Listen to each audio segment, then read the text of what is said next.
go ahead and get started. Thank you for being here. It's an exciting day for us. The TPO adopted their Vision Zero plan. It was officially adopted back at the beginning of the month, and this is kind of our next step.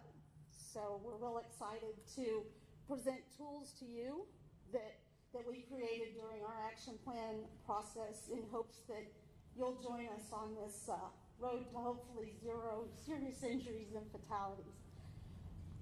I guess I should start with my name. I'm Kim Smith, and I am the program manager for Vision Zero and the education and safety coordinator for the Space Coast TPO.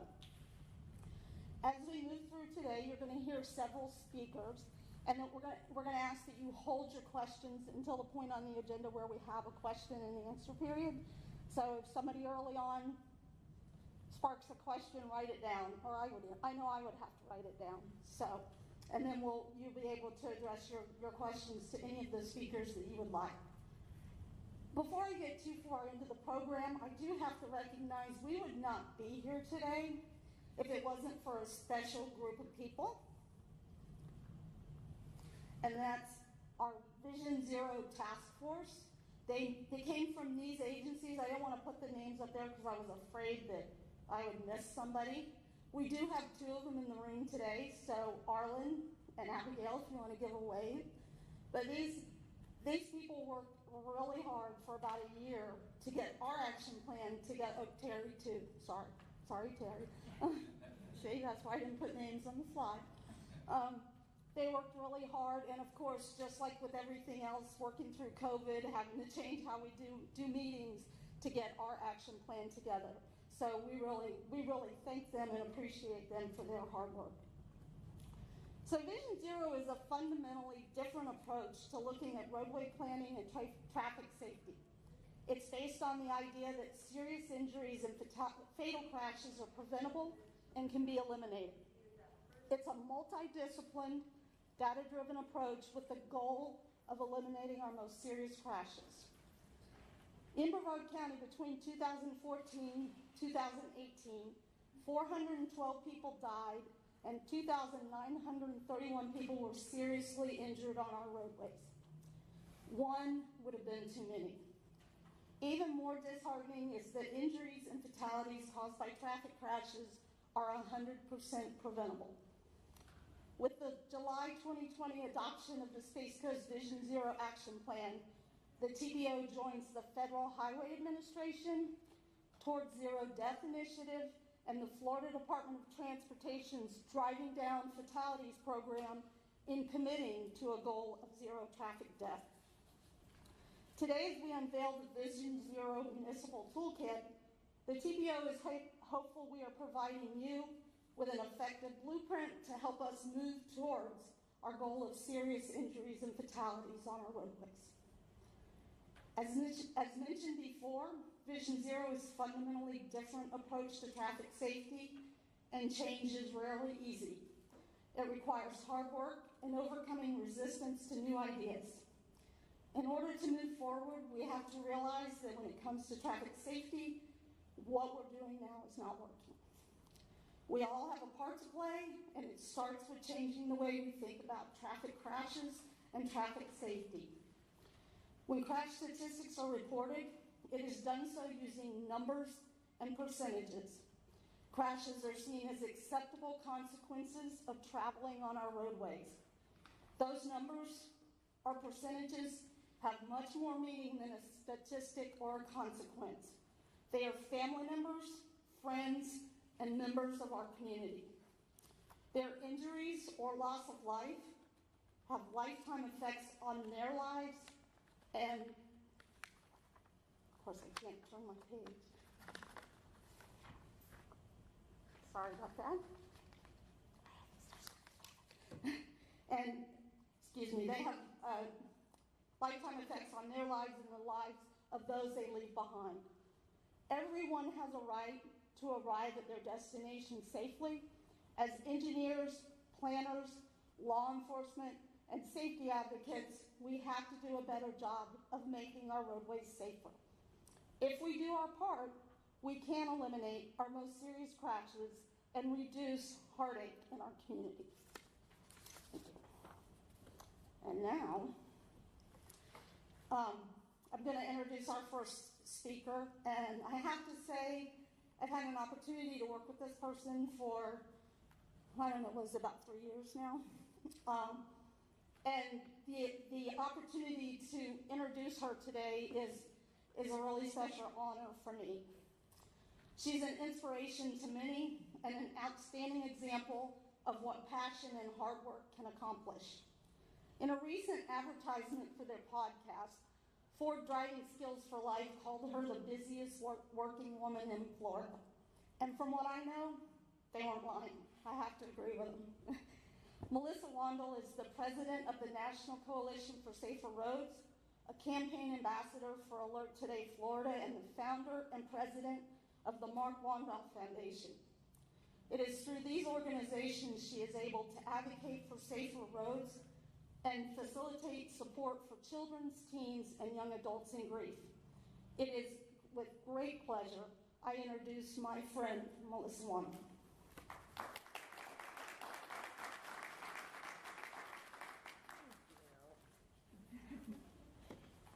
Thank you, Kim, so much. It's an honor to be introduced by you. So thank you so much for working with me. And thank you, everyone, for being here today. It's really nice to be face-to-face. I get to do some talking nationally, and it's taken me a little bit to have to do it via Zoom out of my house a lot of times. And so it's really nice to actually be here in person so that you can totally feel my passion for highway safety. And I want to say thank you, Kim, and Space Coast TPO. Thank you all so much for embracing me and allowing me to be here today to share my view on highway safety and the importance of all of us working together to drive down heartache on our roadways. And I love the power of the synergy of being in this room today. So it takes everyone in our community doing our part in order to save lives. So the power of highway safety work is so vast and it's critical and it's life-saving. I thank God first and foremost that I'm able to be here to utilize my voice to share with you my passion, my heart, and my reason for wanting to be a part of the solution on our roadways in order to save lives. I cannot believe that just a year ago I was here with you all kicking off this plan, and now it's time to implement it.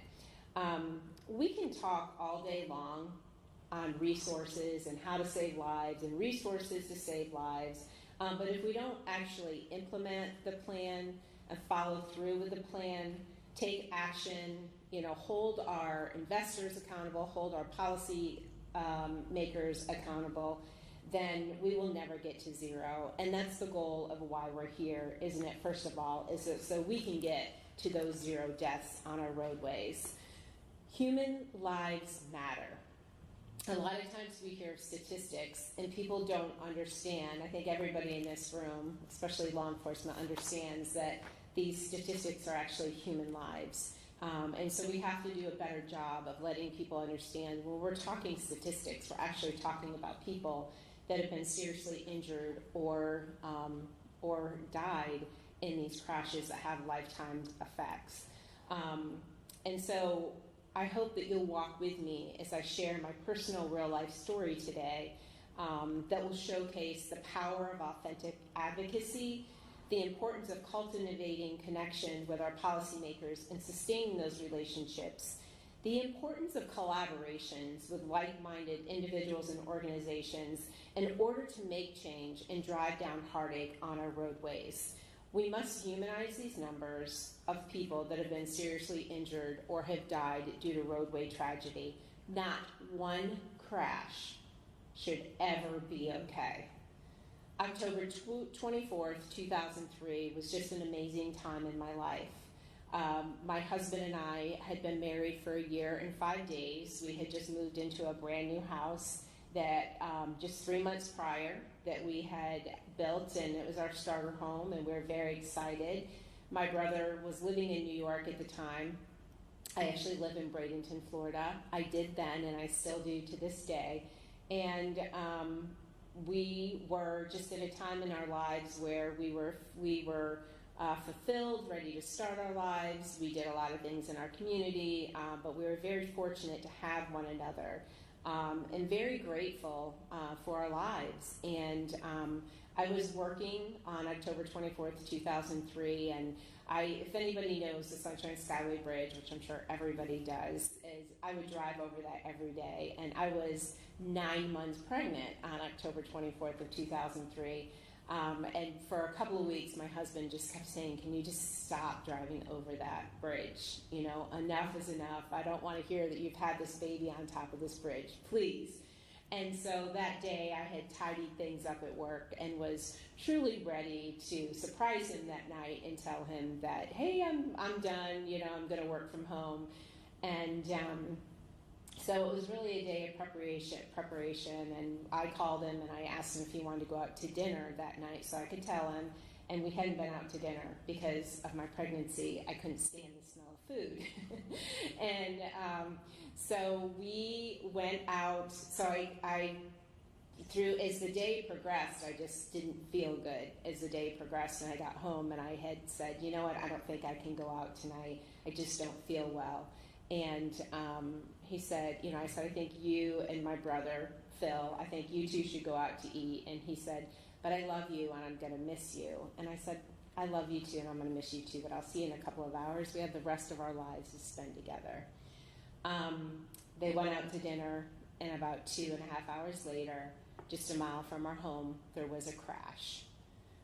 My brother was driving and my husband was the passenger. And my brother was stopped at a red light. The green arrow, he went to turn left, the arrow turned green for him to proceed through the intersection. And when he did, a motorist traveling anywhere from 48 to 51 miles an hour ran the light and T-boned my brother's car. And my husband died right there on impact. He was the passenger in the vehicle. They both had seatbelts on. They were doing everything right. And unfortunately, at that moment, when I got the call, I received a call that there had been a crash. My husband was still alive at that point, and I had gotten the call that there was a crash and I was needed at the intersection. And I just remember the whole world stopped. I still remember I had 2 big dogs and one of my dog, Dakota. I remember exactly where he was laying, and I just kept thinking when I walk back in this home, it's just not going to be the same. I felt it. And when I got to that intersection, which was only a mile from my home, I just remember pleading with God, you know, not now, please, not now, please do not take him. And I got to the intersection and I just saw lights and sirens, and the world just stopped. You know, I remember just thinking to myself, I have to embrace the love and not the loss. I had no idea what I was walking into, but I knew that I was walking into a situation that was not going to end well. And when I got there, there was law enforcement all around my brother's vehicle. My husband was in it. And at that point, I just asked, you know, is my husband going to be okay? And they said, we're working on him. And then I heard this, now my husband was 6'2", my brother 6'4", and I heard just these horrific cries from this man, and I knew it was my brother. And he was in the ambulance, and I went over to him, and he just said, please tell me Mark's alive, tell me. And I said, well, I'll go check on him. And that's when I went to check on him, and they had pronounced my husband right there at the scene. And I think one of the hardest things for me still to this day was having to turn around to my brother, the driver, not knowing at that moment what had happened, and having to tell him that my husband lost his life. It was very, for me, it was one of the biggest tragedies, because having to tell somebody that, I can't imagine, that was my own brother, but for law enforcement and what you go through, having to tell people that, I wish they could take a glimpse into what you go through every day and why it's so important when you give somebody a ticket, why they understand the value of what that ticket can change their lives if they already hadn't taken a life. So I honor your work always and all that you do, because That is just to have to tell somebody that their loved one has passed in a tragic crash or anything. It is really, you don't get that look back from anybody. And so I was able, when they pronounced my husband, they took me away, but I pleaded with them to go back to the car so that I could say goodbye to him. Being 9 months pregnant, my daughter's life, at the time we didn't know if she was going to be a boy or girl, but her life had already changed, and that one moment of somebody else's negligent decision changed the course of her life forever. And so I just wanted to go say goodbye to my husband, and they allowed me to. And I told him that I thanked him for everything in this life, that we had done together, that we were going to do together. And I told him that I would raise a happy baby, a baby that would be born in love and light and not tragedy and negativity. And that I would pave a way for us to grow in this life and help other people. And this all was in my mind as I was saying goodbye to him. And then 2 weeks later, our little girl, Madison Grace, was born. And when I held her in my arms, I made her the same promise, that I would not be a broken mommy, that I would find a way in this life with God's help to be able to walk in this life, to be able to help other people through what our situation was, because it was devastating, it was life-altering, and I needed for her to know that I could not take this away from her, but that I would always be there with her. And even though she was an infant, it was so important for me to have those conversations with her. I just wanted her to know that she was loved, and even though this crash has occurred, that we would continue to move forward. And moving forward is exactly what we did. As soon as she was born, I started researching, once I found out how this crash occurred, was that the person driving, she had a 5-year-old child in the back seat of her car. Thank God she had that child in a safety seat. But we went to traffic court, along with people that had too much load in their vehicles, basically. And she had 10 points on her license and 7 previous violations. Her last offense was for running a red light and being ticketed for it. So this time she not only took a ticket, but she took a life.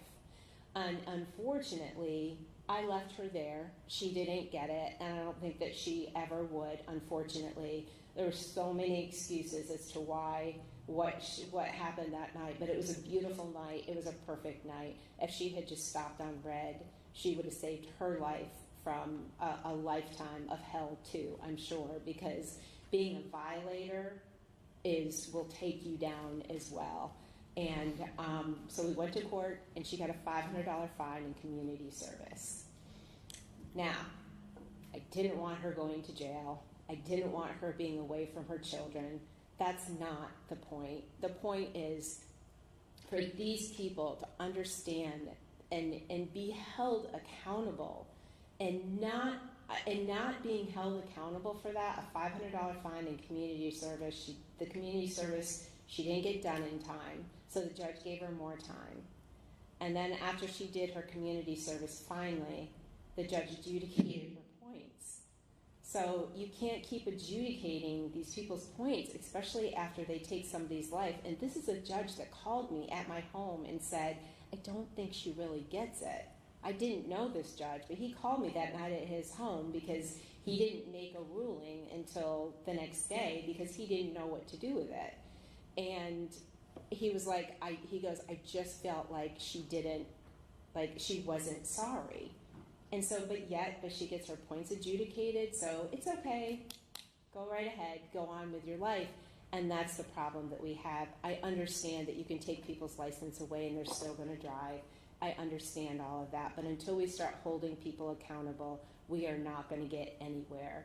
And unfortunately, people think it's law enforcement that doesn't give the tickets or doesn't give enough out. People don't realize that the judges have the opportunity to say yes or no. And so it's really important that I needed to find a way to move forward. If the system wasn't going to help us, what could we do? So I started researching ways to prevent red light running. How can we prevent red light running? What can we do? It's not, I mean, it's not, there's not going to be one thing. It's going to be a multitude of things that helps to slow people down on the roads.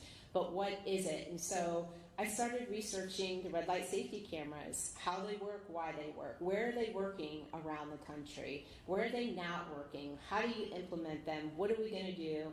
I live in Bradenton, Florida. At the time, about 15 minutes from me, there was a red light camera company called Peak Traffic, and I actually went in there and knocked on the door and said, teach me, show me how these work, show me why they work, and they were very open to it. And so I started researching, and I started thinking, well, along with education, advocacy, law enforcement, engineering, the red light safety cameras could be one more step to curb that behavior, because after somebody runs a red light and is killed, there's no going back. So even if they get a ticket, it's still not the same, because afterwards the damage has been done. So how can we prevent people from running red lights? Some people. You're not going to be able to fix everybody, but what can we do? And so I started working with Ron Reagan, which was a representative in my area. Then I started working with some senators. 5 years of education, advocacy, and outreach. We worked on this bill, and many times that fourth year into it, working on this bill, and you have to understand, I am not a political person. I am not somebody that is, I will advocate for people always, all day long, but I don't belong in Tallahassee. I don't want to be a representative. I don't want to be a senator. I want to advocate. And it's a tough world up there. It's very tough. You can walk in one day and you think somebody has your back, but all of the work is done in the nighttime. You can have a meeting with a representative or a senator and you feel like you're on the same page. You can go into the meeting the next morning and they vote against your bill. So because of everything that gets done at nighttime or with each other.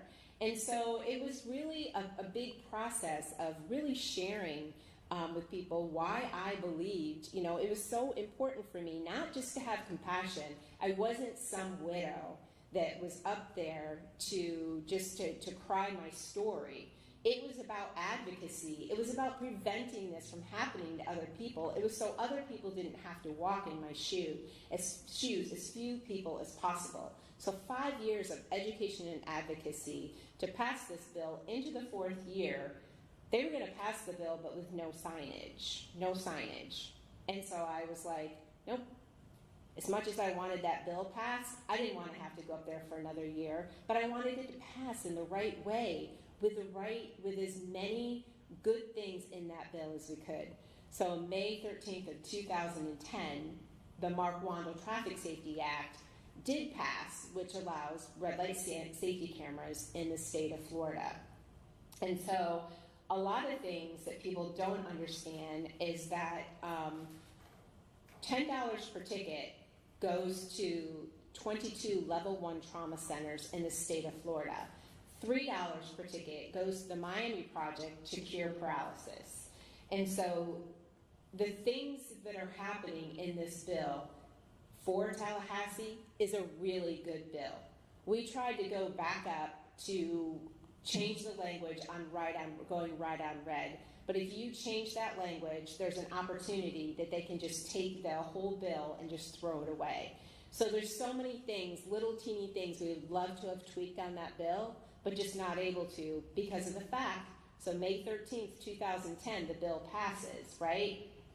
Come 2011, first session, what do? They try to repeal the bill.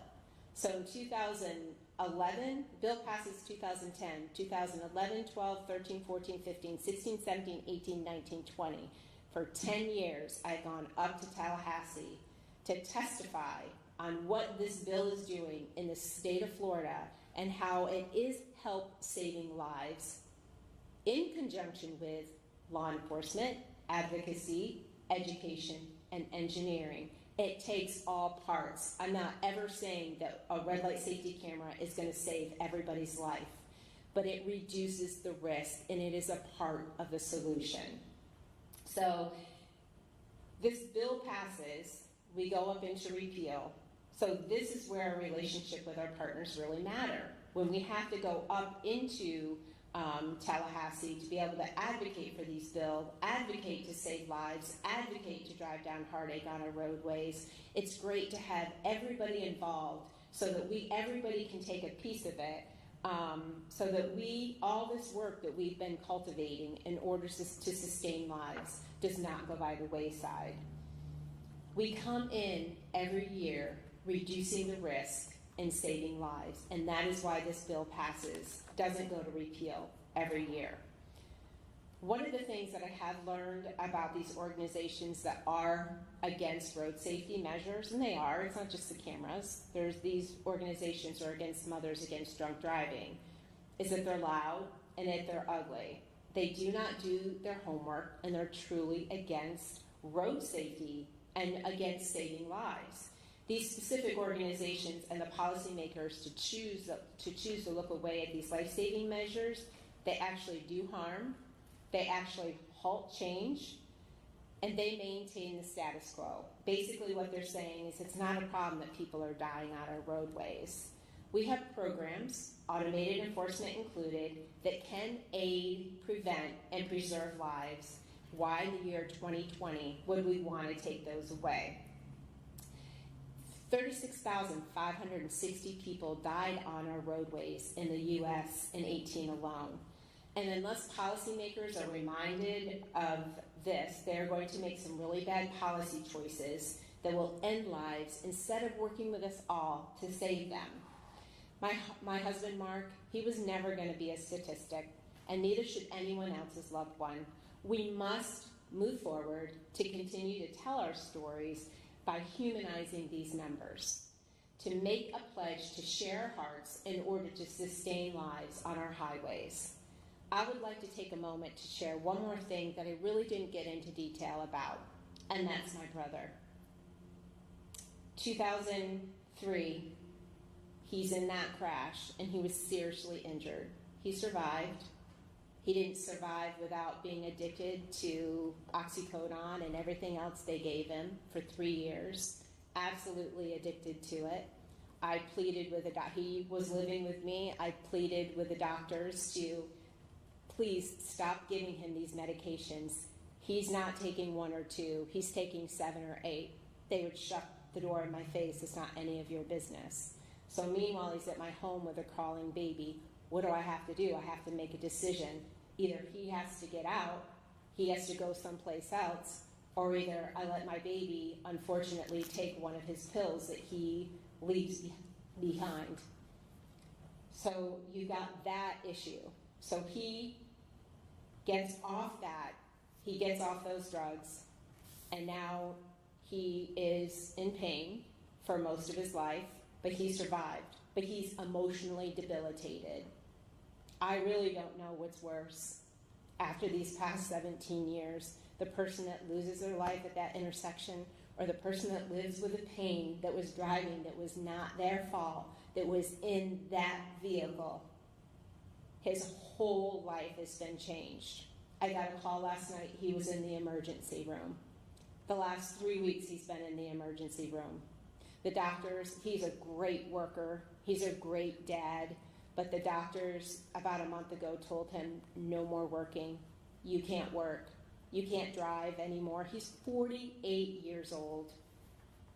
And this crash has physically and emotionally taken his life and just snuffed it away. And he can't get out of his own head, and his body will never be the same because of this crash. And a lot of times we advocate for those that have died, but the people that have lived and can't tell their stories and can't advocate for themselves because it's too much pain to bear. That is why we have to keep moving forward, to move the needle, to cut down on these crashes, to cut down on these serious injuries, to cut down on these fatalities, so that we can resume some kind of a normalcy in our lives. There's so much grief in this life. And when somebody is taken away in a minute due to tragedy, due to preventable tragedy, then life changes. And if we can be a part of that solution, then we really need to be. We have a right to life on our roadways. Negligent decisions are having consequences, and our most precious loved ones are paying the price. My husband had the right to live that night. The right for my brother to not emotionally bash himself each and every day and be where he is in this life today. The right for my daughter to have a dad was taken away in less than a second due to somebody else's negligent decision. She's going to be 17, 2 weeks. In 2 weeks. She has no idea who her father is. She has no idea how she feels about it. She can't even, you mention his name, people mention that she looks like him, and she gets a blank stare on her face. No matter how much we've talked about him, she will never know him. She looks like him, but it hurts her every day for people to tell her, because she can't figure out how she feels about this man who loved her so much before she was born and could not wait to be with her. In less than a second before she was born, her entire life was erased and rewritten. Due to that alone, I cannot ever stop advocating for the right to life on our roadways. What you do on a daily basis is critical and it's important. You are, can, and will get to zero with your efforts combined. You are all advocates for this community and beyond. I know that tragedy due to speed is up. I know pedestrian deaths are up. It seems on some days your work is for nothing. I'm here to tell you that it does matter. Your work does matter. You take 5 giant steps forward and you take 10 giant steps backwards. We can't quit when it gets too hard. This is exactly what people want. This is a time to inspire each other, to move forward, to go out, to keep curbing these behaviors in order to save lives. People are listening. Lives are being saved, and our work matters. Use my story as an example of the bill passing in 2010 after 5 years of education and advocacy, and then boom, the bill is in repeal for 10 years, year after year after year. But you know what? This is how I look at it. In those 16 years of advocating, somebody has listened, somebody has stopped running red lights, a life has been saved, and many policymakers have been educated on the value of passing bills that will aid our motorists and save lives.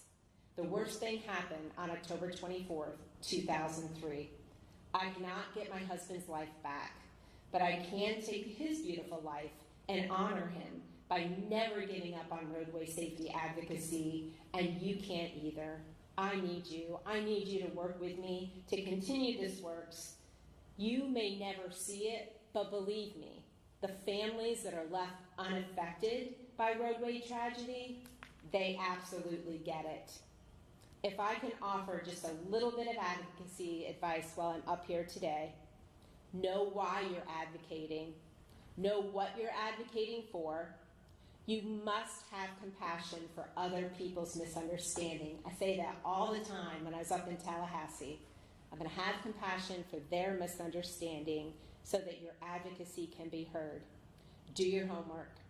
An advocate must be articulate and they must have compassion in order for our policymakers, constituents, and the media to understand.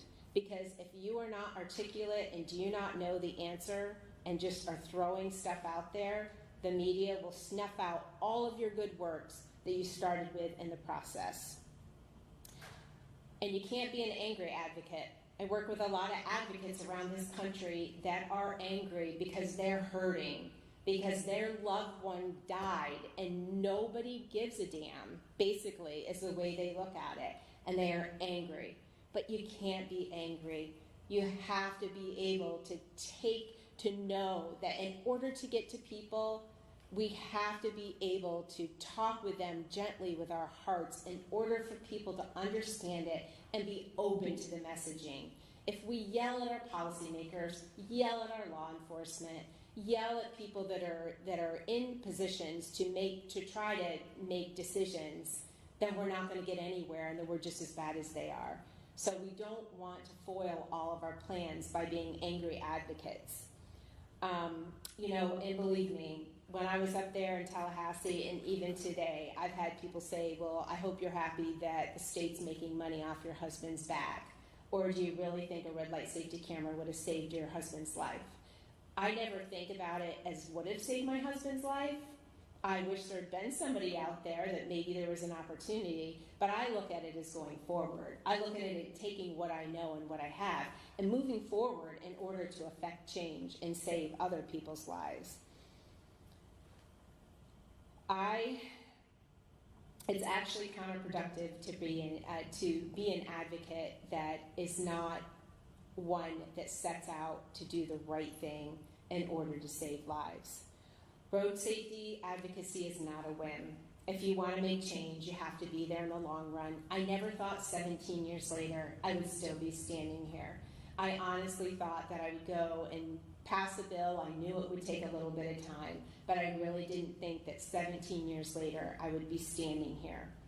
But we have to immerse ourselves in it, but not get lost in it. We have to be all in. We have to stay on top of our effort and not give up.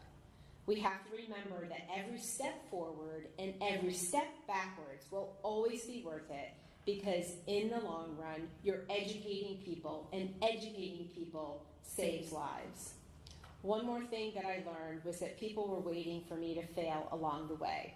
Policymakers and even those closest to me believed that I could never make change. Obviously, I didn't do it alone. It's a team of people. It still is to this day. But for me, there's nothing more that sparks a fear, desire in me, somebody telling me that I can't do it. As long as there is life in me, I will continue to forge ahead. I will present in all of our challenges and gains. I will be present in all of our challenges and gains. I will seek to find safety solutions from many individuals and organizations. By the grace of God only have I grown in my advocacy over these years. Together we can educate, encourage, and empower our policymakers and general public on the importance of keeping one another safe on our roadways. We are all advocates. We all own a piece of this industry where we can effectively work together. We have knowledge coupled with compassion for human lives that at the end of the day will bring families back together instead of getting that tragic call. We have to keep cultivating those conversations in order to save lives. And I will look to you to work with me so that we may cultivate change on our roadways. Continue doing great work. Giving up is easy. Zero in on the plan. Hold one another accountable. It's the toughest part for most people, but it should not be, because this is where we can make a difference in this life. When you put politics aside and realize your work is saving families from a lifetime of traumatic heartache, it will be as easy as breathing. We must slow down heartache on our roadways, and we can do that if we are all willing to put in the effort. Together is always better than alone. Empower, equip, and strengthen one another to keep moving forward. I'm so grateful for you today, for sitting here, listening to my story, listening to my advocacy efforts, listening to everything that we want to do in order to drive down heartache. I appreciate you each and every day. I appreciate the Space Coast TPO and the Vision Zero team. Thank you for all that you're doing to make Florida a safer and better place to live, and also a better place for our families to thrive in this life. Thank you so much.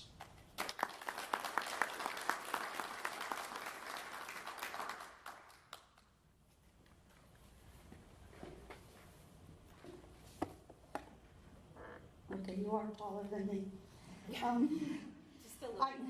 I I want to say thank you again to Melissa. She has embraced the Space Coast TPO and their Vision Zero efforts, given of her time to come over, speak a year ago at our symposium, and then again today. And in addition to that, has been over twice to help us with 2 outreach events for stopping on red. And just last week, this is her 2nd trip over in 8 days, we were here doing school bus safety. So again, thank you. We appreciate your expertise and your passion and everything that you've done to help us out. All right. So one of the things that we knew when we started this process was the TPO only has so much reach. There's only so much we can do to affect change on our roadways. We knew we were going to need everybody. Those of you in this room, you know, it's like Melissa said, it's enforcement, it's engineering, it's planning, our transit folks, everybody, it's our drivers. Everybody has to buy into this. So part of what we did is we created a toolkit that hopefully you can take to your agency and help you follow us along this path.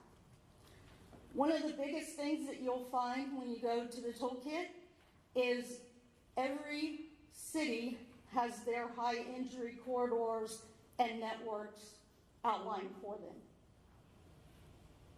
And of course, we talked about how data is so important, Vision Zero. Again, we also, when you go into, and this is all web-based, and we're gonna tell you how to get there easily towards the end of the presentation. But you'll find things like the logo that you see here that you're more than welcome to use if you do something. You can use the Vision Zero logo, marketing campaigns, just all kinds of pieces that you can do for education. I don't know, did anybody see any of these?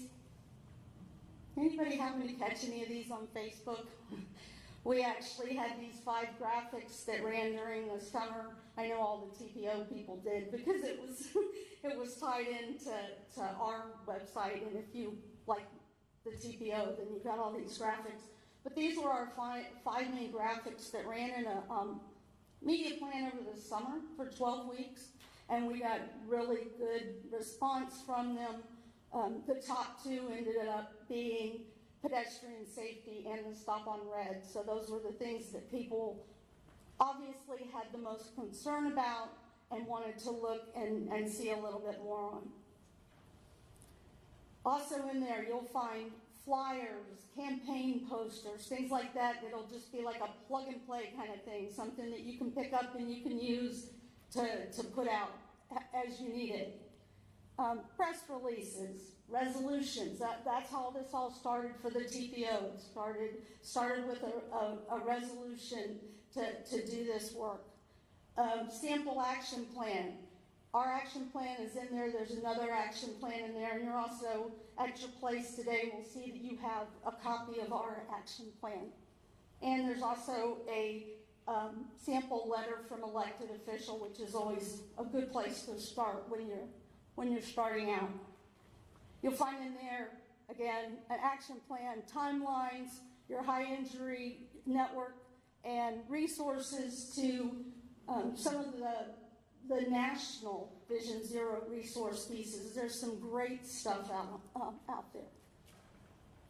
So, as I mentioned, you know, we started thinking about it. Everything's web-based. You want to say paper, that kind of thing. So this is online, and as of this morning, or yesterday maybe, everybody can get to it. You have at your place this cute little box, and this is kind of ceremonial, but we thought it was a neat thing to give you all. If you look inside of it, there is the slogan that says, "You hold the key to driving down fatalities." The USB in there, if you plug it into a computer, will take you right to this website in the toolkit. And if you were to hang onto the box forever and just happen to have it with you, the QR code on the back will also take you to the website if you were out and about and wanted to scan it with your phone. So that's the easiest way to get there. and use some of these tools. And of course, you know, we're not just handing it off today. We want you to join us. We'd love for each and every city to adopt their own plan, but a lot of our action items are to do things that'll help you, because we know that the municipalities are going to be the way that we really affect change. So we're going to continue to be with you and work with you. I know one of the things that we're committed to doing, you know, there's money's always a big issue. We're going to continue to look for ways, you know, where we can fund safety projects and get some of this stuff done. And as those become available, we'll make sure that we keep you in the loop. Moving on from here too, we're also going to have a steering committee that will make sure we're doing what we're supposed to be doing, what's in our action plan. So if any of you would be interested in serving on that, you can just get with me after this meeting. That's probably something that we're going to start to pull together about the first of the year. All right. So as mentioned a couple times today, data is a vital component in the Vision Zero approach to reduce serious injuries and fatal crashes. Collecting, analyzing, and using data helps us understand crash trends. The Space Coast TPO is fortunate to have a gifted data analyst.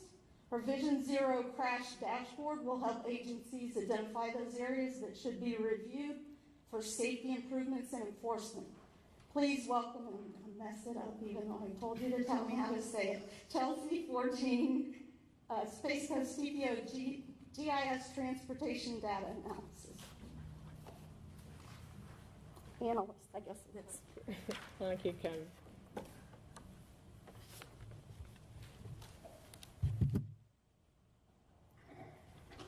All right, so good morning, everyone. As Kim mentioned, I'm Chelsea Forgeny, and as an extension of the toolkit, we really wanted to give you guys the opportunity to get hands-on with the data, analyze it yourself, do some analysis, and kind of just do some investigating and see how, you know, families and loved ones are being affected, what modes are they traveling in, and how different scenarios are at play depending on the different areas. So we're going to walk through the different widgets that we have here, and then go through a couple of scenarios of how you can use it and just see how the data works. So here we have our fatalities indicator and severe injuries indicator, and this data currently is from January 2014 to August 2020. You also have time of day, and as you can see at this point, looking overall at the data, it is almost even with morning, afternoon, and night, with night being about 38%, so a little bit more. We also have day of week, and this looks pretty even until we get more granular in the data. Mode involved, so your cars and your trucks, that will be in the automobile section. We also have divided motorcyclists, pedestrians, bicyclists, and a little bit of a moped over there. We also have if they're alcohol related, distraction related, and even drug related. We even have on this side severe injuries by year, fatalities by year, severe injuries by month, and fatalities by month. You also have the opportunity to filter out the years. So if you want to look at specific years, you can do that as well if you think there's just too many dots on the map. And you could also filter by just fatal or severe or serious injuries. When it comes to filtering fatals, as we will see, you can't isolate fatals completely, because remember, one dot doesn't represent one death or one severe injury. It can represent 3 fatalities and 2 severe injuries, or vice versa. So we could get started by doing that, and we're going to isolate as much as we can the fatals. So within prioritizing fatals as red dots, these also do include 106 severe injuries. And as you can see, before we did that, you can see that pedestrians was at 10%. Time of day and in the night was 38%. When we change that, we see that fatalities, now pedestrians, have increased to 22%, and the majority of them nighttime has increased from 38 to 54%. So we can see that a lot of pedestrians are being affected during the night visibility issue. This is also dynamic. So if you want to say, okay, I just want to isolate all those incidents that happened in the night, you can click the pie chart, and now it subtracts it from the map. And as you can see now, pedestrians have increased again to 27%. So what about... Alrighty. And then you could see the amount that are alcohol related as well. So all these widgets are dynamic as you move and pan the extent of the map. So if we were to zoom close into different areas and municipalities, you can see this number vastly increases. Just in the Cape Canaveral, Merritt Island, and Cocoa Beach area, pedestrians have now gone up to 52%. So you can see where different modes are being affected the most depending on where you're looking at the map. If you go more south of the county, you can see that motorcyclists start increasing dramatically. So you can understand where people are being affected, what modes are they using, and how can we target different people depending on where they live. Actually, I think this one is pretty... Alcohol related in this area too is pretty high. So we're at 54%. So that was also pretty alarming. And as you go about doing your own investigation, just remember to click outside of the pie charts. It's very easy to get in, a rabbit hole with this and reset all of your settings. But as I said, you could also look at specific years. So just looking at the years going forward, you could see there's a drastic shift in fatalities on beachside from 2014 to 2015. And as it increases, you could see where it's being affected the most. 2016 had a lot of hits across US 1. The most alarming, because the last time we did this presentation, we didn't have 2020 data at the time. And what was alarming was from 2019 overall to 2020, motorcyclists from 19%, we're now at 40% in 2020. And if I can guess, it's probably there's less cars on the road, and now motorcyclists have more space to speed. So this is pretty sad.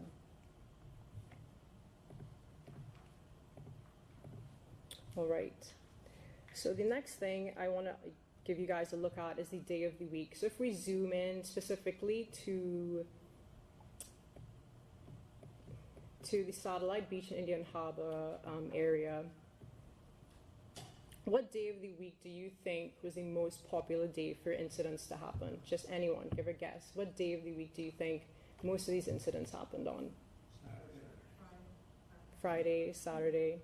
So interestingly, Thursday was the most popular week. So it's very interesting. I don't know if Thursday has become the new Friday, but it's really interesting when you start zooming in different municipalities. You're going to get different results and see different trends. Also, if, say, you're just interested in a particular road, so you don't want to just get all this overall data, you could actually use the lasso tool, and you basically select and you hold the mouse and you can draw as much as you want. What? Do it one more time. And what was interesting, north of Indian Atlantic, majority of those, or most of those incidents happened in the nighttime, so 43%, and 28% of pedestrians were affected. But if you looked south of A1A in Indian Atlantic, what was interesting is that the majority of these happened in the morning, with more bicyclists being affected. So I think it could be also used as a great tool for law enforcement to really use their resources efficiently, look at trends, and place their officers in areas depending on the time of the day and day of the week. So thank you guys so much, and I hope you guys have an opportunity to do some investigating yourselves and share it with others to just educate. It's a big part of this, and yes, these points their loved ones. So hopefully we could make a bigger impact by making people more knowledgeable and educating. So thank you.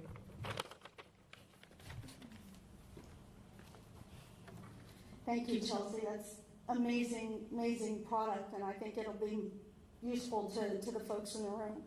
And just to kind of drive home a little bit about what Chelsea was saying, we have a real problem with vulnerable road users. Of course, those are bicyclists, pedestrians, and motorcyclists.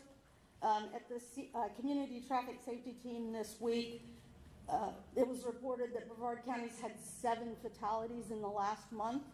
Of those 7 fatalities, 4 of them were pedestrians, 2 of them were motorcycles, and 1 of them was a double fatality in a vehicle that was, like I said, it was a head-on crash up on 407 that killed the other 2. So our numbers for vulnerable road users are way above state averages, national averages, and so that's an area that we really need to be looking.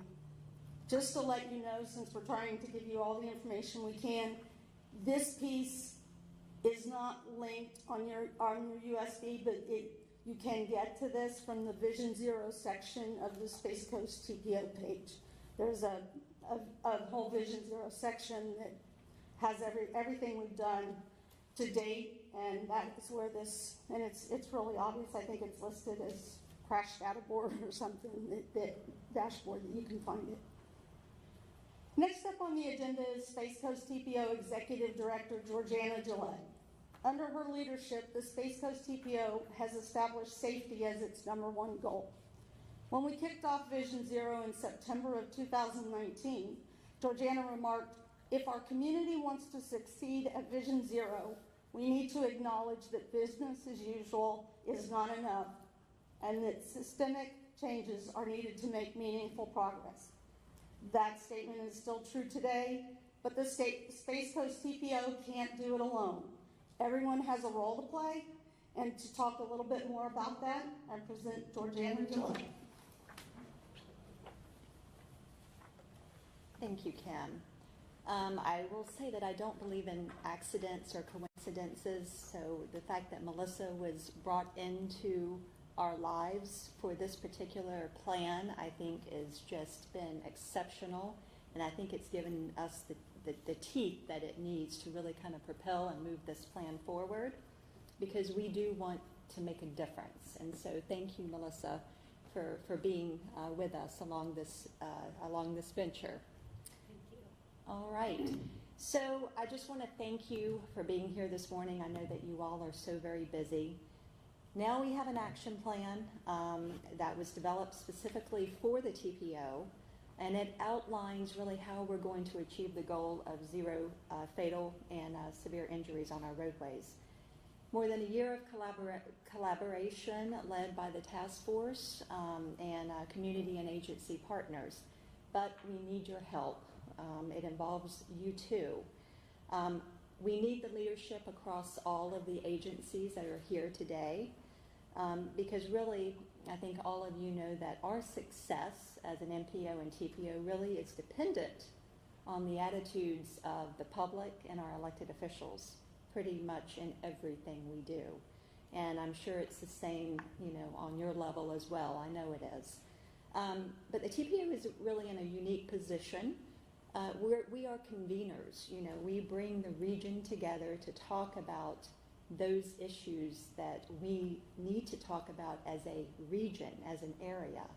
And I can tell you that this one is a big one. It is really, I see it as a threat. It is a threat to our area. We really do ourselves a disservice by being at the top of these lists. For us to be number 3 in the nation, Brevard County, as the most dangerous place for pedestrians, that is ridiculous. And it's terrible for our families and our visitors. Florida being number 1 in the nation, we can do better than that. And not only that, why would anyone want to bring their families here to visit us? I mean, it doesn't seem to make a dent in it, but we can do better than that. We really can. So what we would like to do is, if there is any way that we can help you develop your own Vision Zero action plan, that would probably be best case scenario. Because we know that if we have a shared vision, that's powerful. It really will promote that culture shift that we need here on the Space Coast. And it will really also strengthen the accountability. We realize that not all communities are going to be able to do that.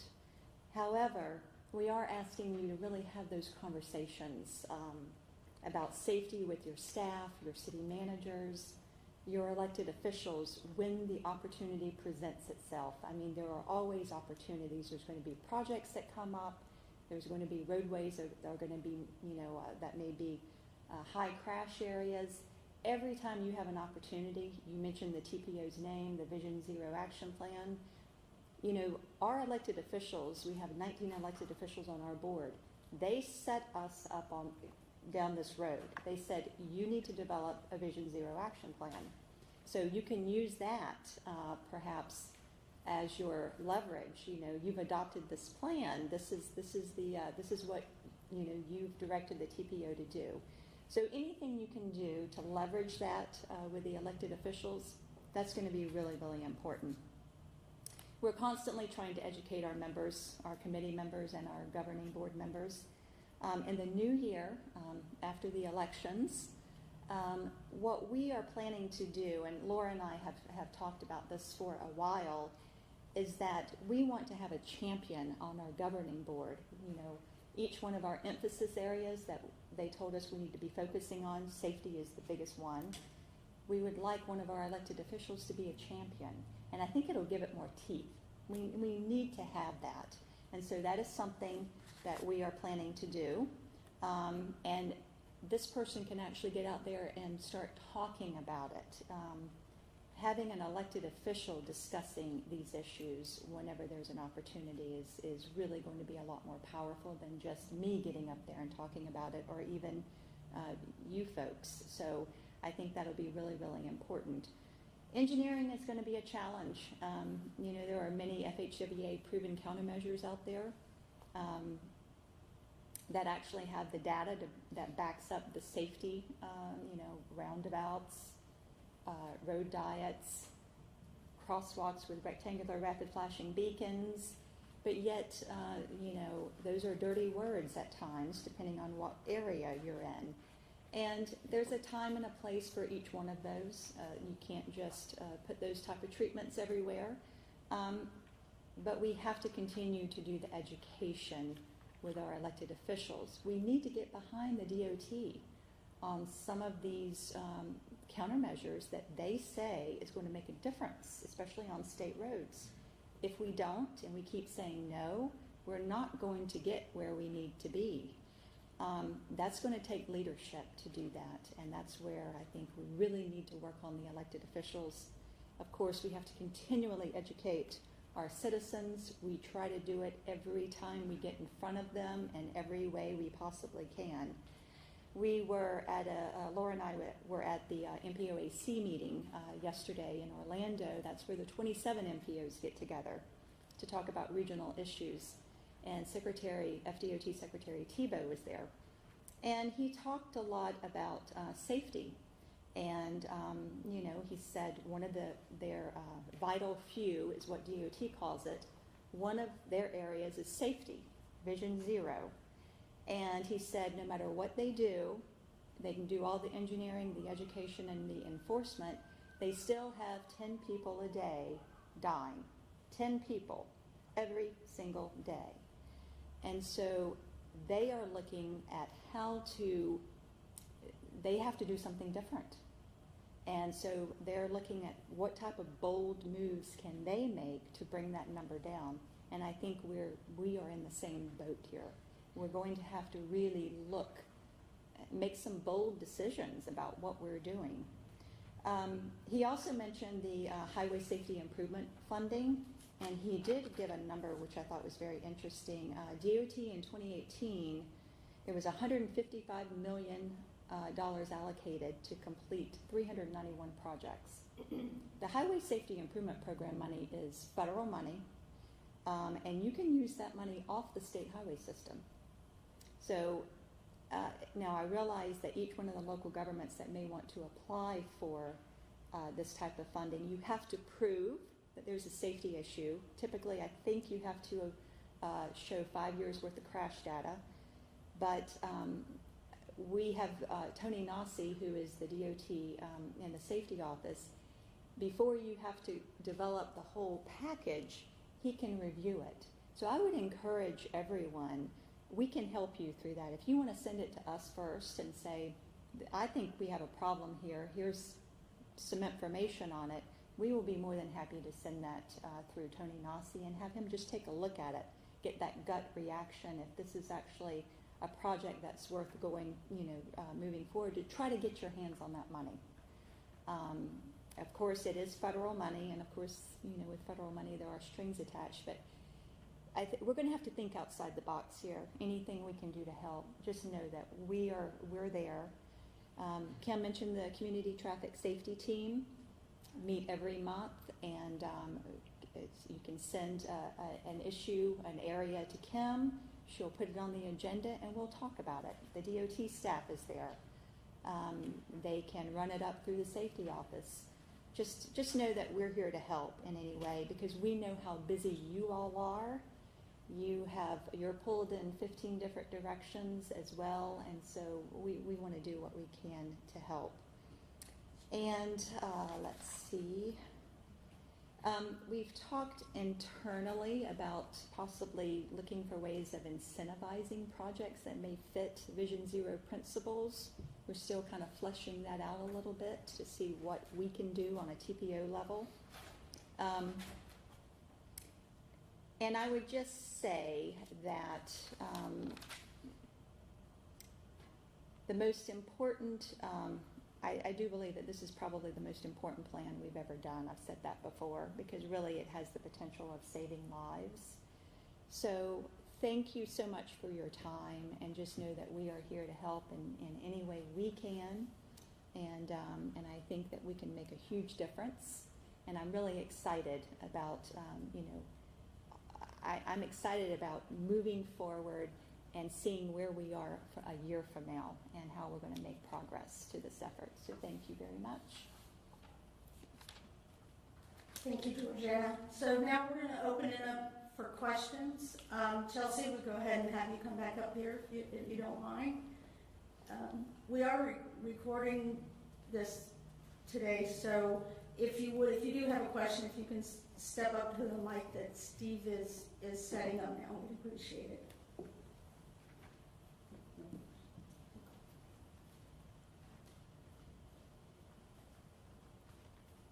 Just like a TPO meeting, right? Hey, good morning. I'm David Wilkinson. I'm the city engineer with the city of Melbourne.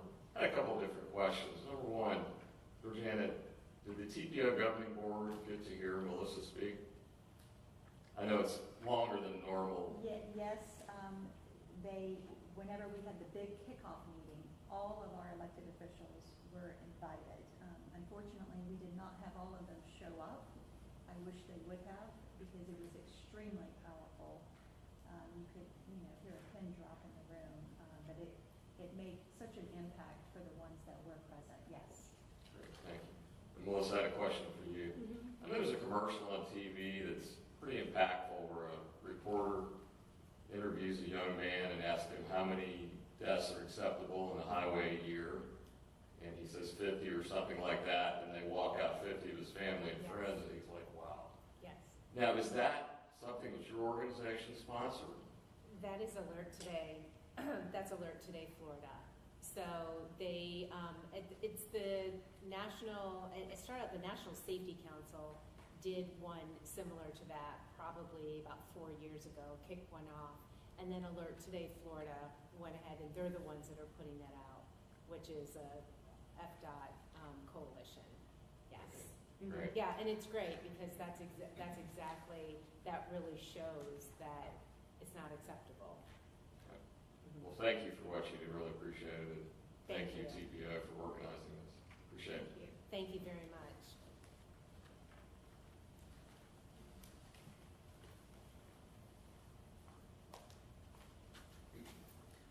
Yeah, good morning. Suzanne Sherman, I'm the acting city manager for the city of Palm Bay. Thank you for the presentation. Definitely appreciated it. When I look at the action plan that you all have adopted, you've got a pretty healthy list of things that you intend to do. Have you already, or do you have a sort of a date specified for a zeroing in, I guess, on what your first priorities will be? And I ask that because when we're talking about trying to work together, you know, with our communities and the TPO, I want to see if there's synergy, particularly things like when we're going, talking to folks in Tallahassee and trying to advocate together, for example, for whether it's changes in laws for distracted driving, things like that. So my overall question is, do you have sort of a plan to prioritize your next steps for the next year? Yeah, that process will start very shortly. That is obviously the next step. You know, we'll go through, and of course, if there's things that we can knock off quickly or get started, we want to do that. And that's part of what that steering committee will do as well, is to kind of help us, guide us. Let's see what we can do and get going. Do you think you'll maybe like hone in on that? Is that like a goal over the next few months kind of thing that you would target to complete that? We've kind of set a soft target of having the first meeting of the steering committee in the early spring.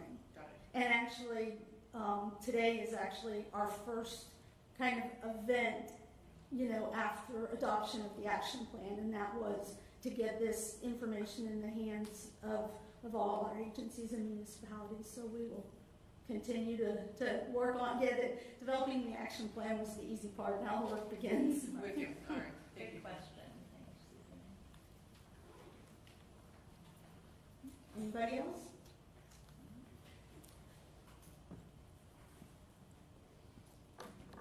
All right. So we have one more little presentation or section we want to do here.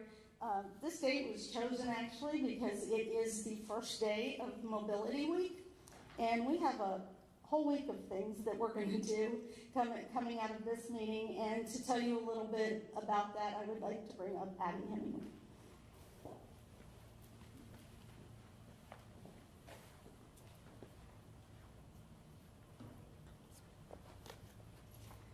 Good morning. My name is Abby Hemingway, and I'm the Public Involvement Officer for the Space Coast TPO. And so Kim is right. Today actually kicks off Mobility Week. For those who don't know what that is, it's a annual program put on by the Florida Department of Transportation. It's been since 2016 that we have done this and partnered with them on this.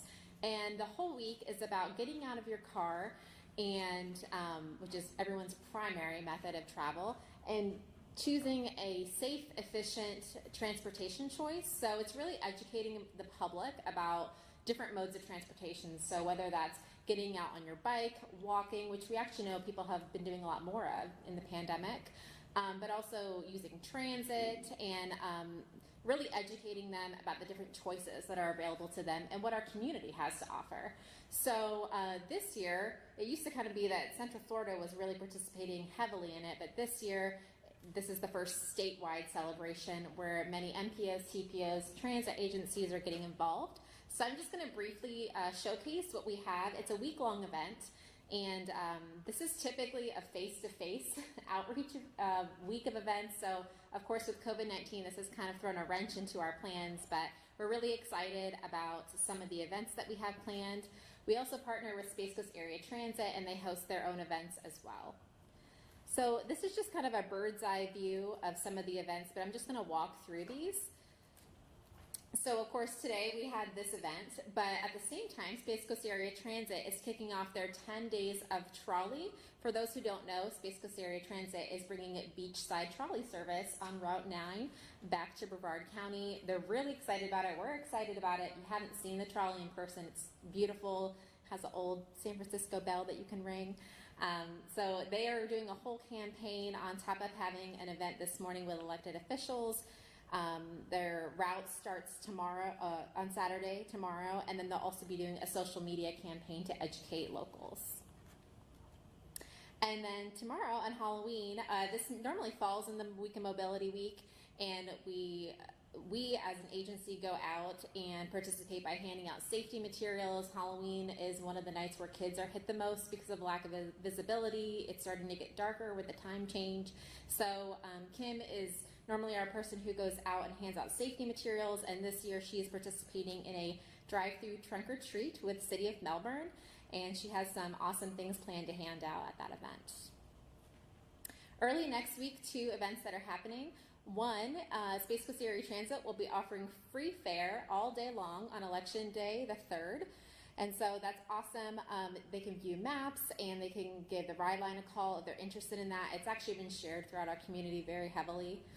And then on Monday, our senior transportation planner for the Space Coast TPO, Sarah Crom, she's in the room, she'll be hosting a Trail Talk webinar talking about the best places in Brevard to go for a walking and biking facility. So if you live in Brevard and you don't know where our trails are, it's a lunch and learn, so you can still sign up. It's virtual. And then we also try to heavily participate with our senior citizens.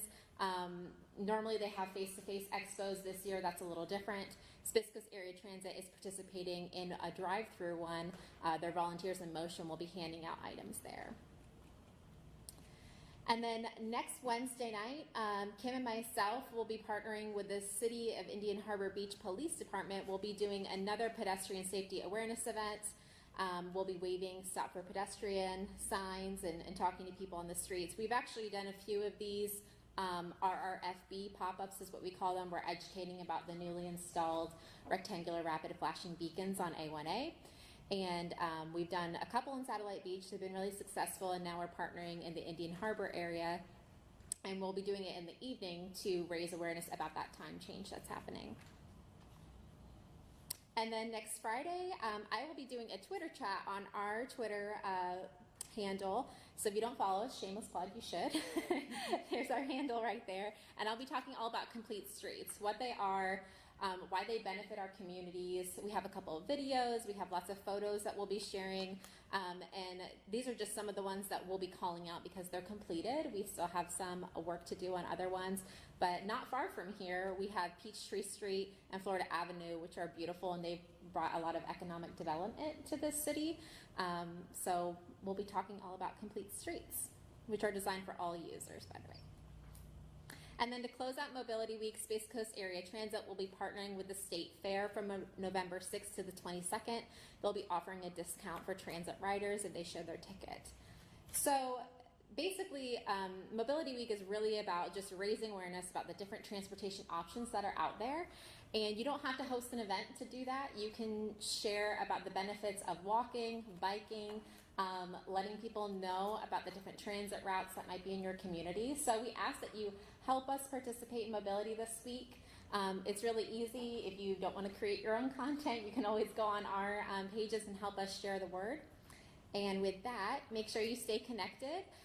We are on social media heavily on Facebook and on Twitter. We also have a YouTube channel that we have all of our meetings and some safety videos on as well. Some of the ones actually that you saw in the pre-meeting video. So that's all I have. Oh, and at your seat you have a feedback form. If you can please fill that out. It kind of talks about next practical steps that your agency or municipality could take. I know that you might not have the answer to all these questions, but some of them are pretty simplistic. And even if you think that your municipality would be interested in this, if you could go ahead and just please fill that out. Make sure you put your name and your agency at the top, so that way Kim can contact you back and see if she can help you guide you along the process. Thank you. So it looks like we're going to get you out a couple minutes early. Again, I just want to thank you for being here. I know everybody's time is valuable. So on behalf of myself, the Vision Zero Project Manager and the Space Coast TPO, we definitely appreciate your time and interest and look forward to working with you to drive down some of these serious injuries and fatalities that we have on our roadway. Thank you. Oh, and take some snacks with you, please.